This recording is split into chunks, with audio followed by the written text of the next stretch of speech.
Então vamos lá, pessoal. Uma questãozinha mais elaborada, tá?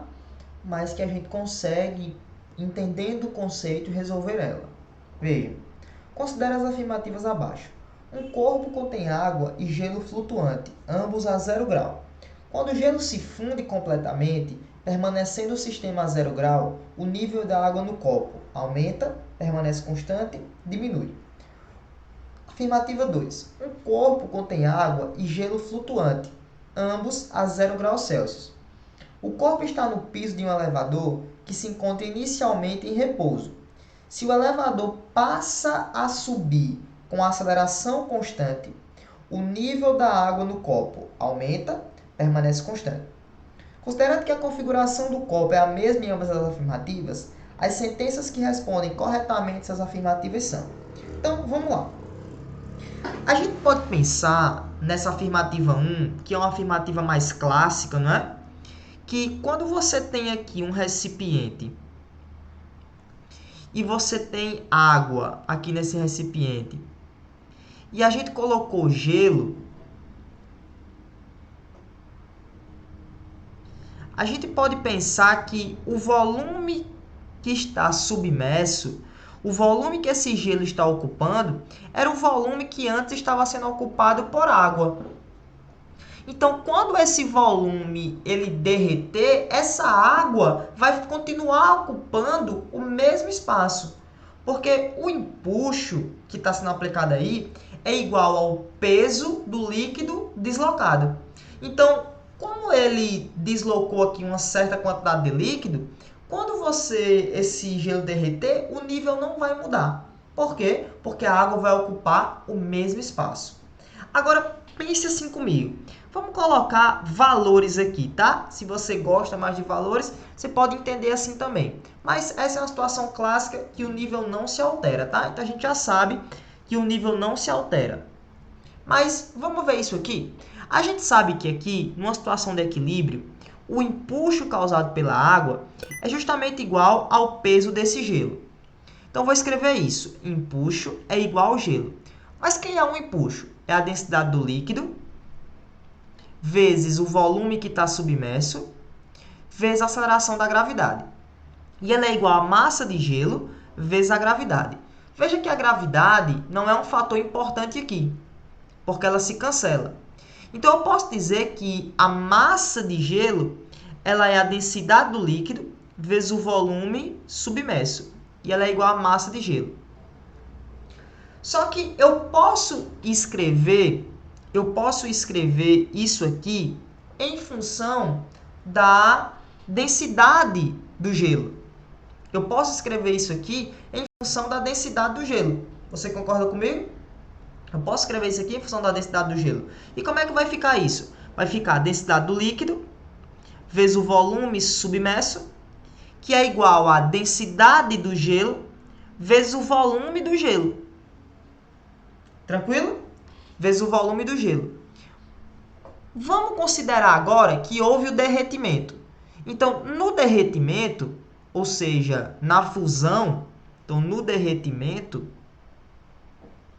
o que é que aconteceu? Eu vou ter que a densidade do líquido vezes o volume submerso, e veja que a gente está considerando que eles vão ocupar, o líquido e o gelo vão ocupar o mesmo espaço, eu vou ter que a densidade do gelo vai ficar igual à densidade da água. E o volume de gelo vai virar um volume de água. Então, o que a gente está considerando aqui é que a massa de gelo ela não vai mudar. Então, vai sempre dar o mesmo produto, densidade do líquido vezes volume submerso. O que a gente pode dizer é que o volume submerso que você tinha antes vai ser igual ao volume submerso que você tinha depois, porque a massa de gelo ela não vai mudar. Beleza? Então, o volume submerso que você tinha antes vai ser igual ao mesmo volume que você tinha depois. Então, antes igual a depois. Se você quiser chamar isso aqui de volume submerso linha, a gente vai ter que o volume submerso é igual ao volume submerso linha. Ou seja, o volume submerso que tu tinha antes vai ser igual ao volume submerso que você vai ter depois porque a massa de gelo não vai se alterar, então o nível também não vai se alterar, certo? Então, nesse tipo de questão, você já sabe, o nível não se altera. Só que agora, o que foi que ele fez? Ele pegou esse sistema e colocou ele dentro de um elevador acelerado. Pessoal, a gente não vai se ater muito nesse detalhe, mas na física, quando eu coloco um sistema agora acelerado, a gente diz que esse referencial é um referencial chamado não inercial. O que é um referencial inercial? É um referencial que tem aceleração, tá? Mas para facilitar a nossa vida, quando a gente quer transformar um referencial não inercial em um referencial normal, que a gente chama de referencial, a gente pega essa aceleração que ele tá e joga para dentro da aceleração da gravidade. É o que a gente chama na física de princípio da equivalência. Veja, esse sistema ele tá com a aceleração da gravidade, certo? Então, pelo princípio da equivalência, eu vou dizer que a gravidade que esse sistema vai sentir, que é um G', vai ser a gravidade que ele sentia normalmente, mais a aceleração do sistema. Isso aqui, de novo, a gente não vai se aprofundar, mas é o que a gente chama de princípio da equivalência. Ou seja, a gravidade que eu tenho vai ser a gravidade que já existia ali, mais a aceleração que o sistema tem. E aí, com isso, eu transformo esse sistema que estava acelerado num sistema inercial, que é o sistema que a gente está acostumado a trabalhar. E esse sistema inercial vai ter que gravidade? G'. Então, se você for ver, não vai mudar nada. Porque ó, o empuxo vai ser igual ao peso, porque agora está tudo em equilíbrio, não está mais acelerado. Mas que é o empuxo? Densidade do líquido, vezes o volume submerso, vezes a gravidade. Que gravidade? G'.